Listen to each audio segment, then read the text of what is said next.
So grade 11, book 1, lesson 1. So in this lesson, we are going to learn about living tissues.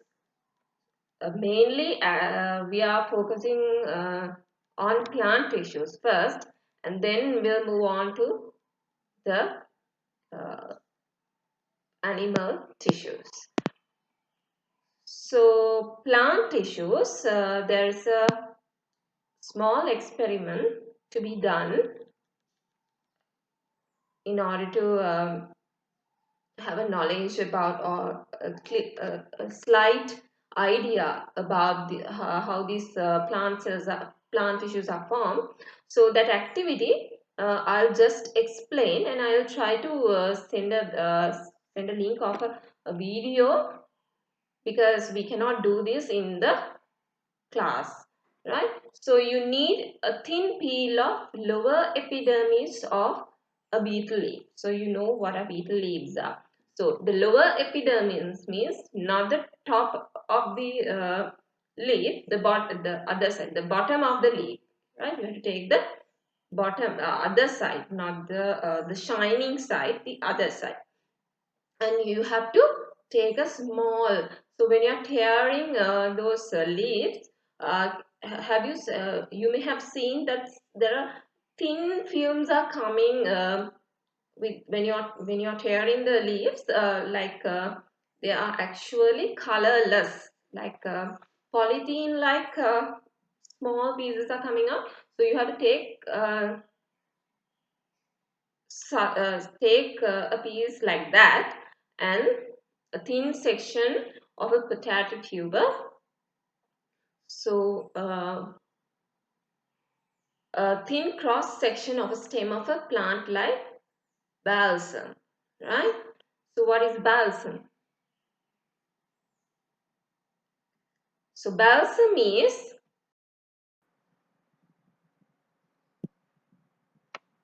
so balsam is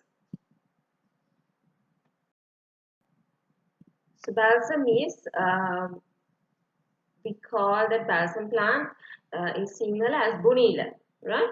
So I don't know whether you have seen bunila. When we were small, there were so many. I mean, in everywhere, there were bunila, those balsam plants. They were like wild plants, but you can there is a small flower in that plant, so many flowers in that plant, and it is like the stem is very fragile, and it is like when it doesn't have this water, it wilts. And then there's a small seed in, not a small, there's a seed, and when you push it, the actually it's like a fruit, there are small seeds inside that cover. Actually the seed cover is in green color, and inside that there are small seeds, black or brown, dark brown. So when you press that cover, the seeds uh, they comes out, and they move very long distances. So that's the special thing in that plant, the seeds. Uh, so we call it as balsam. So you have to take either the stem of so you have to take a stem of this balsam also. So then you have to prepare a small slide. So I'll explain how to prepare slides um, uh, in that video.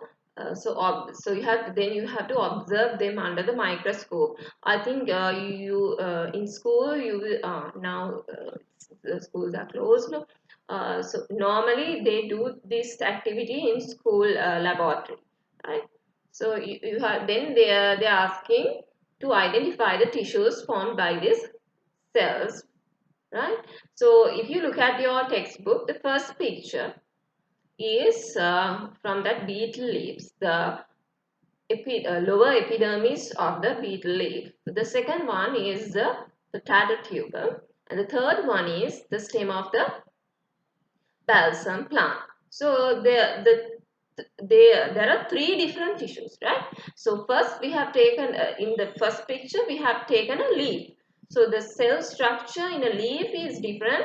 The types of cells are also different to the tuber and the stem, right? So it is clearly shown in the it's clear in these pictures. So when you comes to this potato tuber, there are very large cells, and when you go to uh, the stem of the balsam plant, that is also different, right? So they are differentiated to the task they are performing in the specific part of the plant, right? So we'll define what a tissue is, right? So you have learned this in grade 10 also.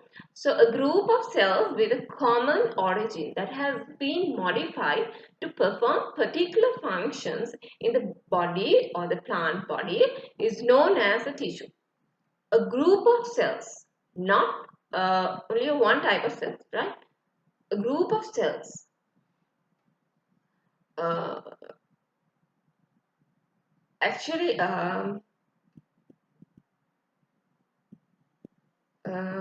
yes, a group of cells within a common origin that has been modified to perform particular functions. So when you go to the first picture, that is for a leaf, right? That picture defines the lower epidermis of a leaf. So those cells are different to the cells in the uh, stem and the tuber, right? So from that you can understand that these cells are modified to perform particular function, because in the leaves you know that perspiration is occurring in the leaves. That means the removal of water. When the sunlight is there, the removal of water, uh, perspiration, right, is happening in leaves. So in order to perform that function and to perform the photosynthesis, the cells are differentiated, right, modified. So we'll now classify the plant tissue, right? So there's a small activity 1.2. It's not, I mean, you have to identify just to observe the external view of the growing tips of above roots, and you have to use a hand lens and observe them, right?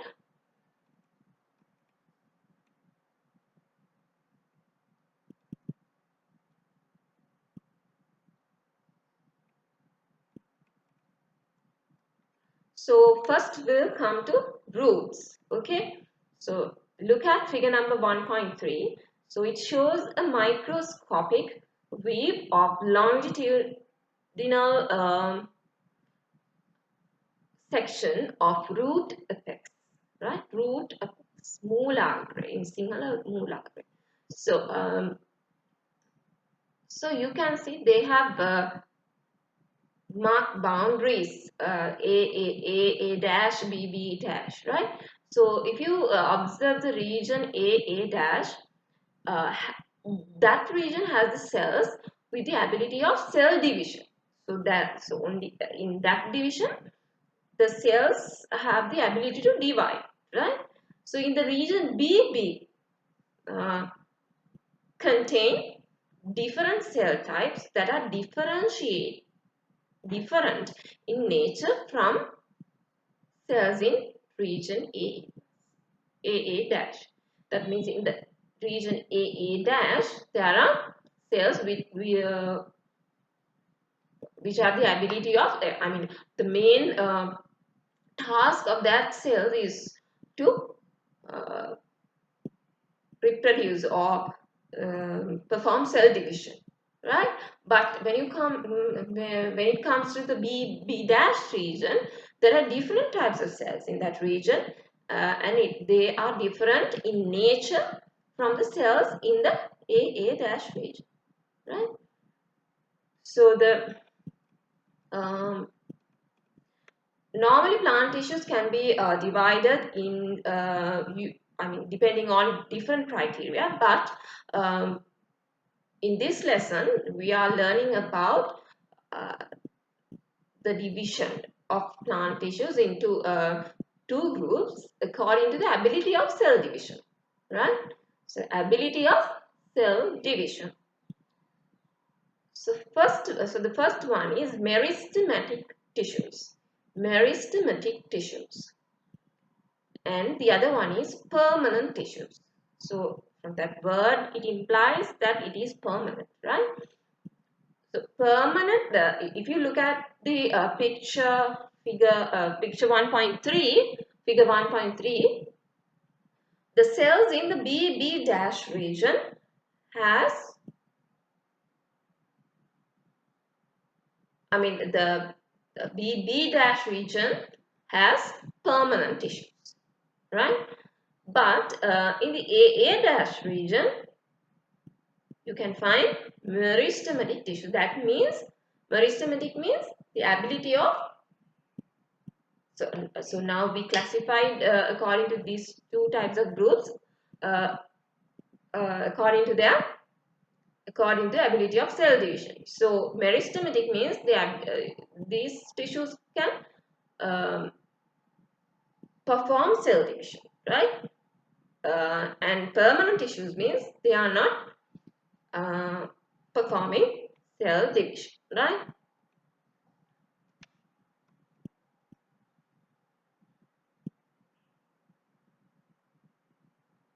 So now we'll talk about meristematic tissues. The tissues with cells that divide actively by mitosis. You know what is mitosis? To produce new cells. Meiosis is what?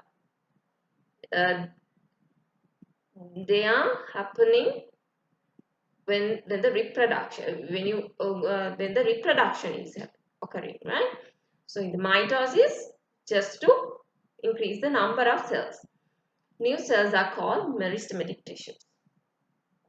Actually, these cells are not differentiated like the cells in the B dash region.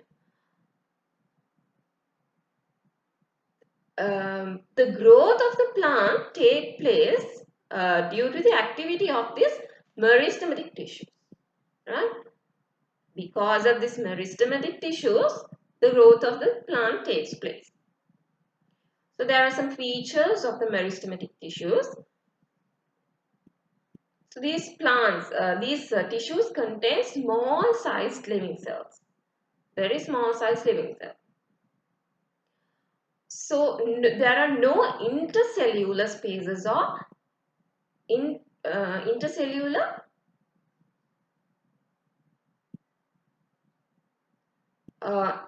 sometimes there are intercellular spaces in the permanent tissues, but when it comes to meristematic tissues, there are no intercellular spaces. Intercellular spaces means there are no spaces between these cells, right? They are not prominent like this.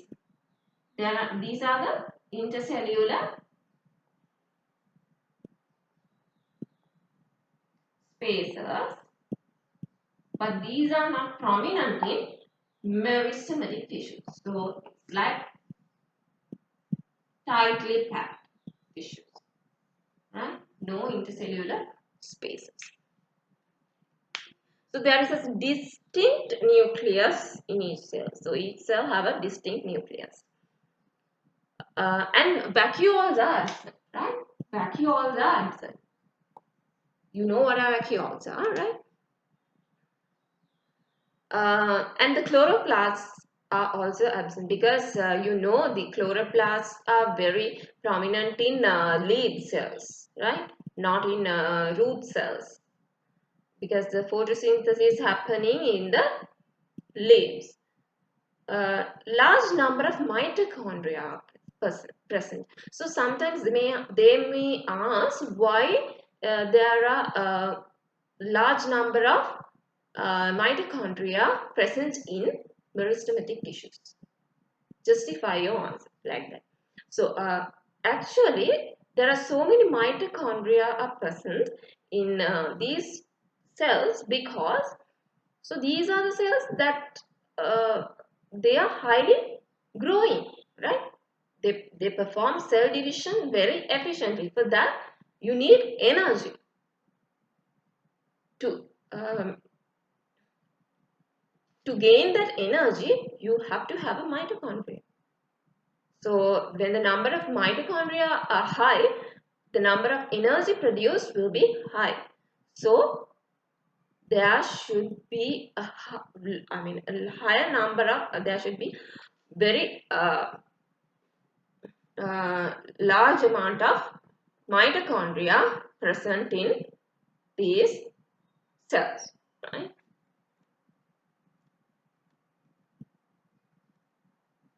So these meristematic tissues are present in specific location of the plant. So we talked about that these uh, one of these locations, the root affects, right? And also there are three types, right? Uh, apical meristems are found in shoot apex, right? Shoot apex means when you take a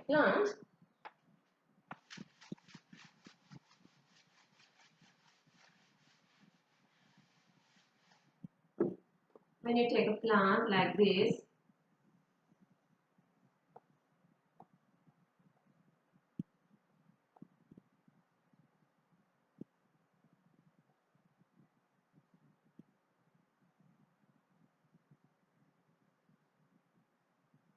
there's a small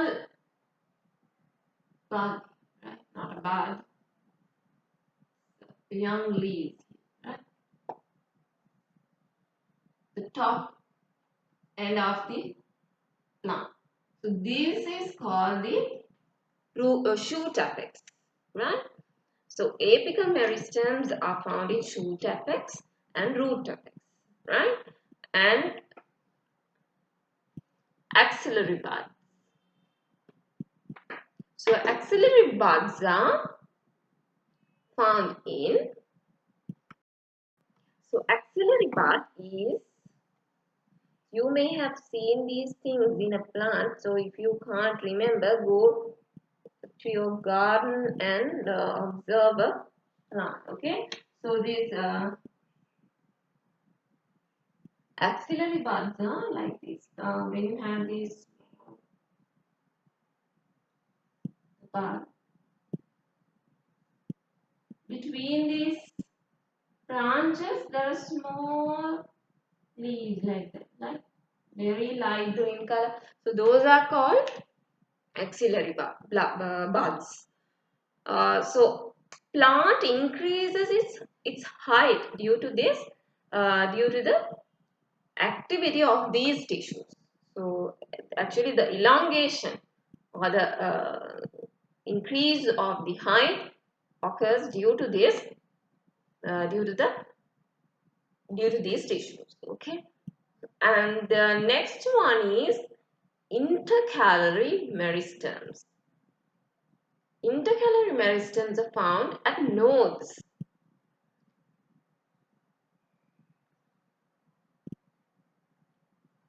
The length of the internode increases due to the activity of the bulb tissue. They are found in plants of grass family, right?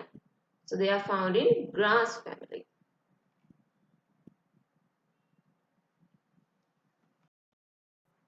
So these intercalary nodes, intercalary meristems. So as I mentioned earlier, the length of the internode increases due to the activity of the tissue. That means internodes are like this.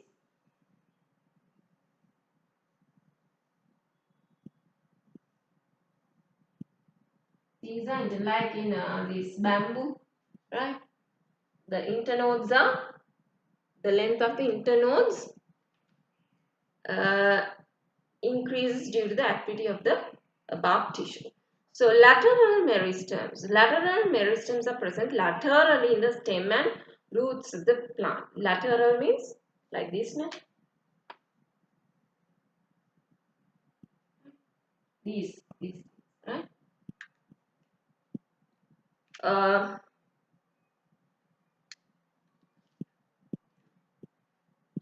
they are found parallel to the longitudinal axis of the plant.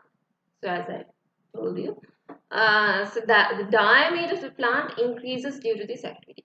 So in the apical meristems, the length of the shoot, the length of the plant increases, and from the lateral meristems, the size or the cross-sectional size of the plant increases due to lateral meristems. That means laterally increases, not they're elongating, laterally increase to these sides. So those are the three types of meristems. So now we'll come to permanent tissues of the plants. So there's a small activity. So materials required: pumpkin, Tridex plant stem, a glass slide, pumpkin or Stridex plant stem, a glass slide, a microscope. So actually I send you some links of some videos because we cannot I cannot explain because there are, you have to observe under the microscope.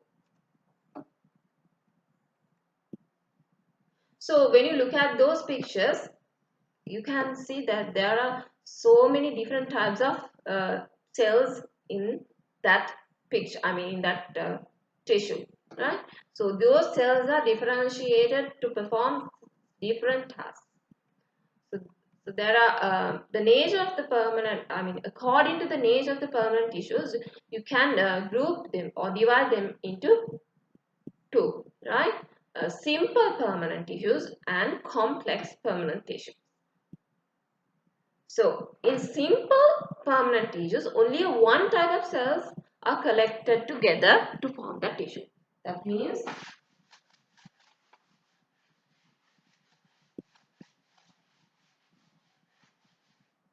if the cells are like this,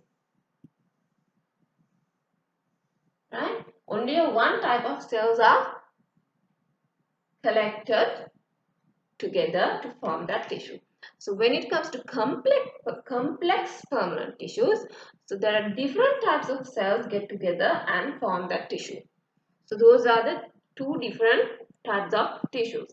So simple tissues, under the simple tissues, we can talk about three types again.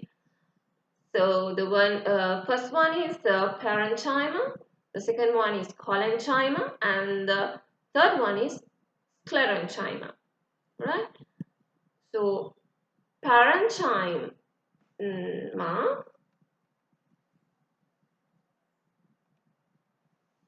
so if you look at figure 1.6, you can see this parenchyma contains very, the cells are circular shaped or round shaped, and when it comes to collenchyma, it's like hexagonal. The cells are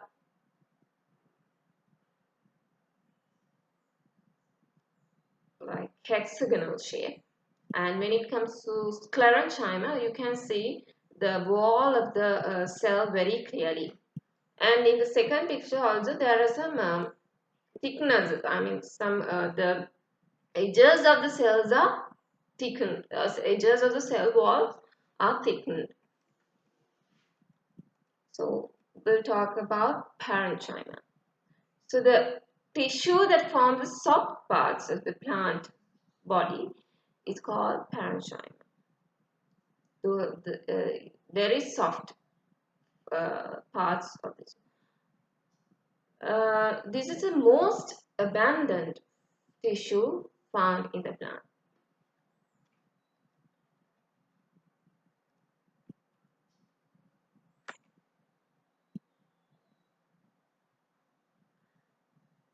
So, parenchyma tissue consists of living cells, and cells are isodiametric, spherical, as I told you earlier, with a large central vacuole. So, it's like this. They have large central vacuoles, and they are what? Spherical or isodiametric. They are all living tissue. These are the nucleus, right? Nucleus is present peripherally in the cytoplasm, right? Peripheral. Peripheral means they have moved towards this cell wall, right? Cell wall is very thin and made up of cellulose. You know that plant cells, the cell wall of the plant cells are made out of cellulose, and the nucleus is more towards this cell wall. That is why uh, it is called peripherally in the cytoplasm. Intercellular spaces are present, but yes, intercellular spaces are present. So locations that you can find these parenchyma tissues are cortex, pith of the plant stem, uh, fleshy parts of fruits, leaves, mesophyles. In the leaves also there are different types of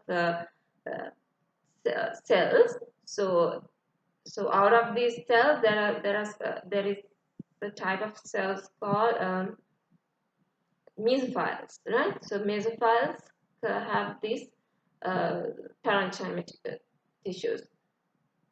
Pith and cortex groups seeds.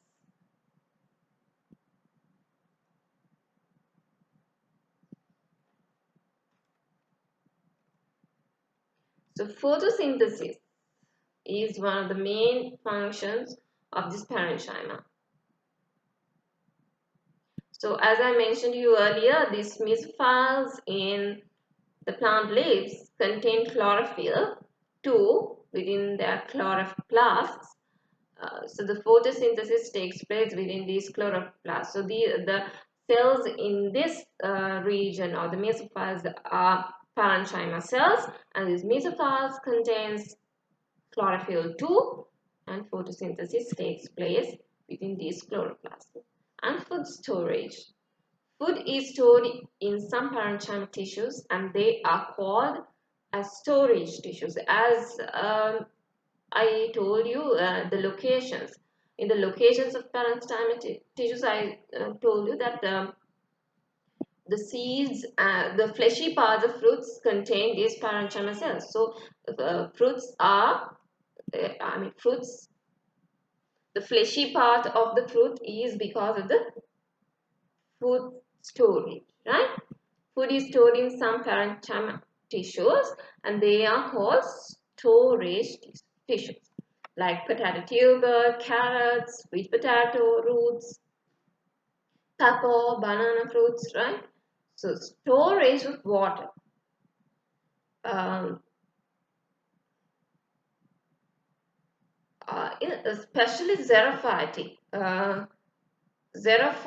plants. Xerophytic plants means like aloe vera, uh, cactus. You know what a cactus, right? Patok. Uh, those plants, they want a lot of water to be stored in their. They should store water in their leaves because they normally these plants grow in the areas where there is not plenty of water, especially in deserted areas and uh, deserted areas and dry zones. So they need to store water. So this water is specially stored in xerophytic plants, stored in parenchyma cells of these xerophytic plants. Providing support. Herbaceous plants like balsam. So I told you about this balsam, right? So without what is this balsam absorb water into the vacuoles of the parenchyma cells. So then what happens? So this plant can, uh, I mean, the mechanical support to this plant is provided by this, um, by the water of this parenchyma cells, water stored in parenchyma cells. Once this, when you pull off these plants and keep, uh, as soon as you pull off these plants, uh, actually they uh, wilt, and they are this, uh, the mechanical support uh, is going down very quickly, because they lose water from this, from the vacuoles of the parenchyma cells, right? So have I think you may have done this activity. The you put a balsam plant to a colored water basin, and after some time you can see this, the stem of the balsam plant becomes, gets the color of the colored, I mean the color of the water. That's because they have absorbed this water very efficiently, right? So it contains a lot of water. The stem contains lots of water. Then we'll come to collenchyma.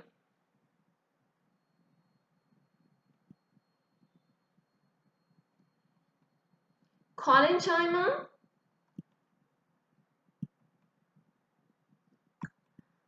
is the cell, I mean collenchyma, the cells, the tissues helps in providing mechanical strength and support to the plant body, right? So parenchyma tissue helps in providing specifically mechanical strength and support, right? This tissue has two types of cells, scleroids and sclerenchyma fiber, right? So features, so what is the main task of these sclerenchyma tissues?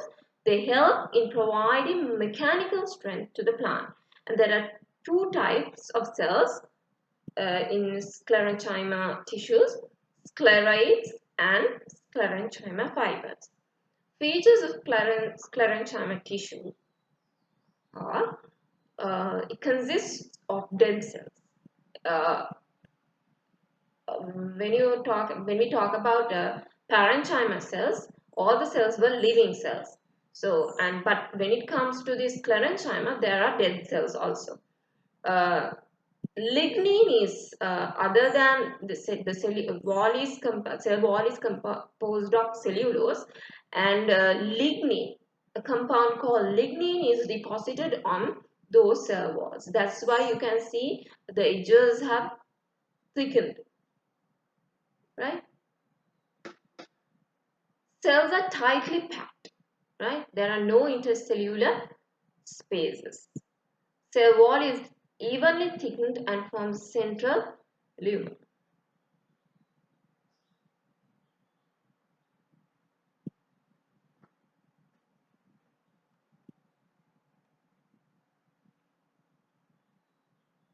So what are the features?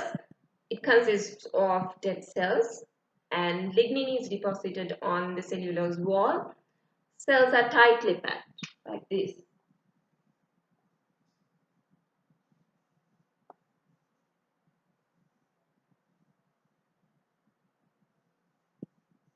Tightly packed and no intercellular spaces.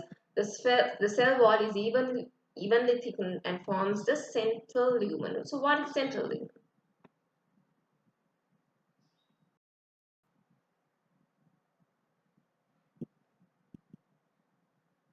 In Sinhala, we call central lumen as Aratur, right? Aratur. The middle part of the, when you cut a piece of wood, so you have a lighter part, the color, this area is lighter than this area, right? Right. like this now. This part is more dark than this, the periphery, right?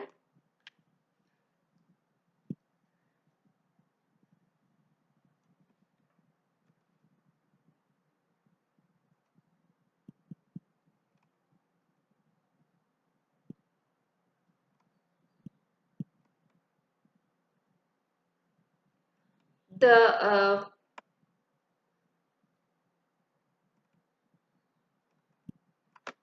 complex, no, the locations of these sclerenchyma tissues are